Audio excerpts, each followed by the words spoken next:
ஓம் முருகா போற்றி போற்றி.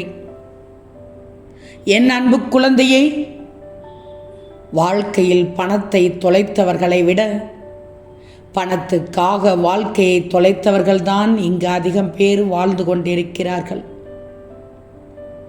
இல்லாததை தேடுவதில் தப்பில்லை, இருப்பதை தொலைப்பதுதான் தப்பு. செல்வமே, பெருமைக்காக வாழாதே, மன நிம்மதிக்காக வாழ்ந்து பாருங்கள். உண்மையான சந்தோஷம் நிச்சயமாக கிடைக்கும்.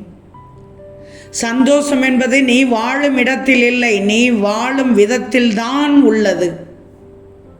இந்த முருகன் பேச்சை கேட்டுக்கோ. திரும்பவும் சொல்கிறேன், உன் வாழ்க்கையில் நிறைய நடக்கும்.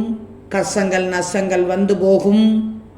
அனைத்தையும் தாண்டி நீ வரணும். வந்தால் நிச்சயமாக உன் வாழ்க்கை அழகாக இருக்கும். வாழ்க்கையை தொலைத்து விடாதே. ஓம் முருகா போற்றி போற்றி.